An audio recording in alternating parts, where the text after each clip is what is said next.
ఇక ములుగు వ్యాప్తంగా రక్తం లేక ఎంతో మంది ఇబ్బందులు ఎదుర్కొంటున్నారని దృష్టితో రక్తదాన శిబిరాన్ని ఏర్పాటు చేశామన్నారు ములుగు ఫారెస్ట్ రేంజ్ ఆఫీసర్ డోలిశంకర్. అటవీశాఖ అమరవీరుల దినోత్సవం సందర్భంగా అటవీశాఖ ఆఫీసులో రక్తదాన శిబిరాన్ని ఏర్పాటు చేశారు. ఈ కార్యక్రమానికి ముఖ్య అతిథిగా డిఎఫ్ఓ రాహుల్ కిషన్ హాజరై డాక్టర్ సుప్రియతో కలిసి ప్రారంభించారు. రక్తదాన శిబిరంలో రాహుల్ కిషన్ బ్లడ్ డొనేట్ చేశారు.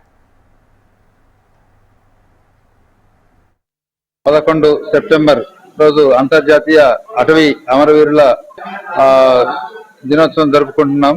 ఈ దినోత్సవం సందర్భంగా ఎందరో అటవీ అమరవీరులు అసలుబాసి ఉన్నారు.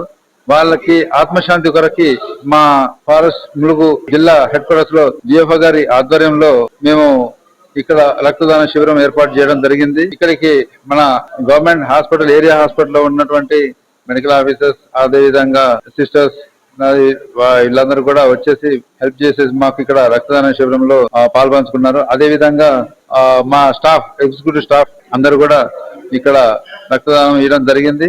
ఇప్పటి వరకు 30+ లో ఉన్నారు, ఇంకా వస్తా ఉన్నారు. కాబట్టి ఇది మేము అచీవ్మెంట్ చూపిస్తా ఉన్నాం. ఎందుకంటే ఈ బ్లడ్ డొనేషన్ అనేది ఎంతో మందికి రక్తం లేక చాలా మంది కూడా ఇబ్బంది పడుతున్నారు. వాళ్ళ తరపు నుంచి ఏంటంటే స్మరణ కోసం మేము త్యాగం చేసేది వాళ్ళకి ఇవ్వడం జరుగుతూ ఉన్నాం. బ్లడ్ ఇచ్చేసి ఒక ప్రాణాన్ని కాపాడగలుగుతామని సభముఖంగా తెలియజేస్తున్నాం.